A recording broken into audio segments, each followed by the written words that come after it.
तो दोस्तों आज से हम हमारी कॉन्सेप्ट सीरीज स्टार्ट करने वाले हैं। इसका ऑब्जेक्टिव यही रहेगा कि हम हमारे कॉन्सेप्ट्स पे बहुत अच्छी कमांड इस्टेब्लिश कर लें।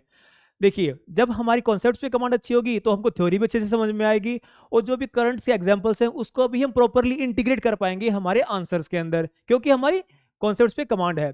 और छोड़िए मेंस की बात, ये एक ऐसी चीज है जो आपको ना आपके प्रीलिम्स में भी काम आएगी, बल्कि आपके इंटरव्यू में भी काम आएगी।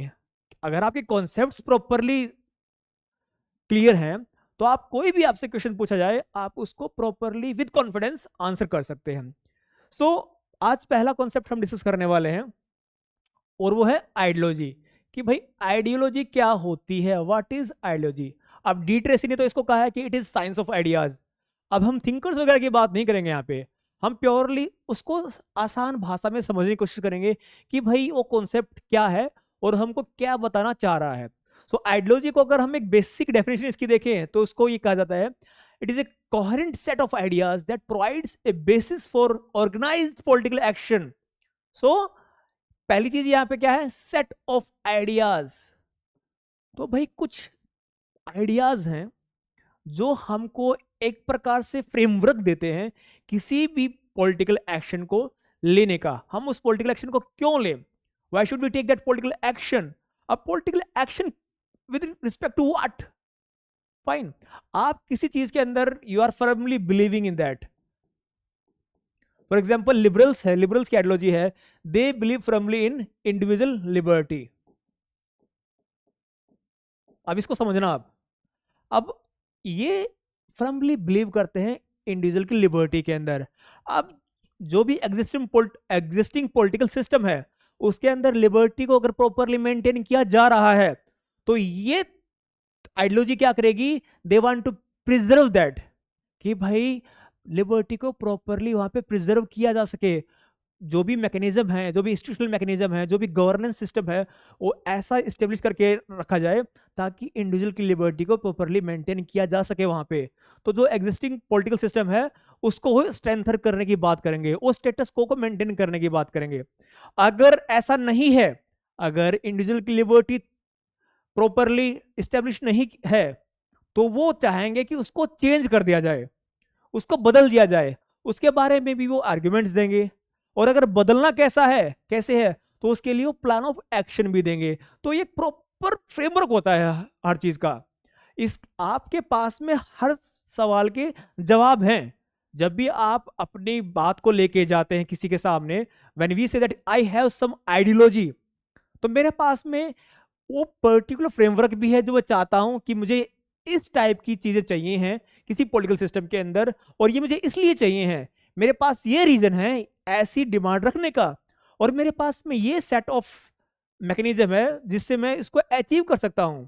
तो इसका एसेंस यही है कि आप किसी भी चीज के अंदर you believe firmly in those things, उसके बाद में आप उसको अचीव करना चाहते हैं। क्यों? क्योंकि उसके कुछ रीजंस हैं। अगर आप इंडिविजुअल लिबर्टी के अंदर बिलीव कर रहे हैं तो आप बताते हैं कि कैसे इंडिविजुअल अपनी फुल पोटेंशियल को एक्सपेंड कर सकता है जब उसके पास लिबर्टी है। और इस सिचुएशन को इस्टेब्लिश करने के लिए हमको पॉलिटिकल इंस्टीट्यूशंस ऐसे चाहिए, उसके लिए हम डेमोक्रेसी लेके आएंगे, फाइन, लिबरल डेमोक्रेसी लेके आएंगे। तो हर आइडियोलॉजी के ऐसे डिफरेंट डिफरेंट डायमेंशन हो सकते हैं। अब यहाँ पे जो हमने देखा सेकंड डायमेंशन अगर हम देखें तो it is for preserving, modifying and ओवरथ्रोइंग existing power relations. यहाँ पे एंड है, एंड और शायद आई थिंक ओवर है ये, और ओवरथ्रोइंग एग्जिस्टिंग पावर रिलेशनशिप। सो जो भी पावर रिलेशनशिप है, फॉर एग्जाम्पल पावर रिलेशनशिप किसके बीच में, सिटीजन्स और स्टेट के बीच में। अब मैंने जैसे बताया था कि लिबरल आइडियोलॉजी के बारे में, चाहे फिर मार्क्सिस्ट के बारे में बात करें हम, ये सभी इसी बात को एक्सप्लोर करेंगे कि जो भी पावर रिलेशनशिप है उसको या तो मेंटेन किया जाए, या फिर उसको चेंज किया जाए, या फिर उसको कंप्लीटली ओवरथ्रो किया जाए। तो हर एक आइडियोलॉजी के अपने अपने प्लान ऑफ एक्शन है, फाइन। अब इसको इन तीन चीजों से समझते हैं हम। पहली चीज वर्ल्ड व्यू, कि भाई जो चीजें हैं, जो एग्जिस्टिंग डेवलपमेंट हम देख रहे हैं हमारी पॉलिटिकल सोसाइटी के अंदर, उसका एक प्रॉपर ओवरव्यू हम लेते हैं। फॉर एग्जांपल अगर हम बात करें लिबरल व्यू की, तो लिबरल डेमोक्रेसी की, तो मार्क्सिस्ट इसको बोलेंगे कि भाई ये तो एक ऐसा मैकेनिज्म बना के रखा हुआ है जिससे आप वर्किंग क्लास को एक्सप्लॉइट कर रहे हैं। उनका इसको उनका उस चीज को देखने का ये नजरिया रहेगा, उनका वर्ल्ड व्यू ये रहेगा कि भाई तुम्हारी लिबरल डेमोक्रेसी ये कुछ नहीं है, that is a sham, you are just exploiting us, fine, you are exploiting workers. अब ये उनका देखने का नजरिया है उस particular existing state of affairs को। अब दूसरी डायमेंशन क्या है, एक grand vision, how things suppose to be. अब आपने ये तो बता दिया कि वो चीजें एक्सप्लोटेटिव है। अब जो हम पिक्चर आपके सामने लेके आ रहे हैं, जो हम कम्युनिस्ट सोसाइटी की बात हम कर रहे हैं, या फिर हम एक ग्रैंड विजन लेके आ रहे हैं सोशलिज्म का, उसको देखिए आप कि चीजें कितनी बेहतर हो सकती हैं।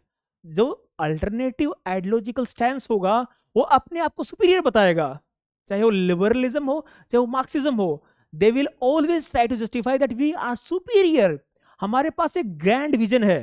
लिबरल्स बोलेंगे देखो हम लिबरल्स को इतनी लिबर्टी दे रहे हैं, हम इंडिविजुअल्स को इतनी लिबर्टी दे रहे हैं कि individuals are flourishing, they are creating more and more opportunities in the society, और वो इतनी इंडस्ट्री लेके आ रहे हैं, इतना एम्प्लॉयमेंट लेके आ रहे हैं, और उससे क्या हो रहा है, पूरा का पूरा सारा जो हमारा सिस्टम है वो मॉडर्नाइज हो रहा है। और इसी चीज को अगर मार्क्सिस्ट बोलेंगे तो वो बोलेंगे यार आप कितने एक्सप्लॉइटेटिव हो, सिर्फ चंद ही लोग हैं जो बेनिफिट कर रहे हैं, only capitalist class is benefiting.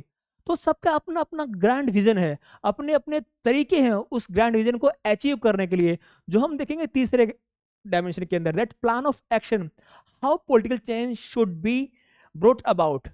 अब जब हम जो एग्जिस्टिंग चीजें हैं अगर हमारी आइडियोलॉजिकल स्टैंड से रिलेटेड नहीं है तो we want to change that. अब उसको हम कैसे चेंज करेंगे, this is how we see the plan of action. जैसे अगर लिबरल डेमोक्रेसी को चेंज करने की बात आए कि लिबरल डेमोक्रेसी को हम ऐसे चेंजेस लेके आए एज पर मार्क्सिस्ट कि भाई वो इतनी एक्सप्लोटेटिव ना हो, जैसा कि हम देखते आ रहे हैं that liberal democracy is just becoming a kind of facilitating centre for capitalist class. वो ऐसे मैकेनिज्म तैयार कर रखे हैं कि सिर्फ कैपिटल क्लास को अपॉर्चुनिटीज मिलती है and they are going to get benefit. अब यहाँ पे मार्क्सिस्ट ये बात करेंगे कि भाई छोड़ो, हमको स्टेट चाहिए नहीं, we are going to create stateless society जहाँ पे सबको उसी के हिसाब से काम दिया जाएगा and people are going to flourish in that manner. तो उसके लिए हम रिवोल्यूशन लेके आएंगे, we want to bring revolution for that. So उनकी प्लान ऑफ एक्शन ये है। सो आइडियोलॉजी यही है कि पर्टिकुलर सेट ऑफ आइडियाज जो आपको एग्जिस्टिंग पॉलिटिकल पावर रिलेशन है, या तो उसको चेंज करने की बात कहेंगे, या उसको मेंटेन करने की बात कहेगा, या फिर उसको प्रॉपरली एक्सपेंड करने के लिए, या फिर उसको ओवरथ्रो करने के लिए कुछ प्लान ऑफ एक्शन बताएगा। तो इसी को हम आइडियोलॉजी कहेंगे, और ये बात आपको क्लियरली समझनी है। I think we understood from this particular small discussion. अगर कोई आपके डाउट्स हो तो आप कमेंट कर सकते हैं, we would love to discuss your comments. Thank you dear friends.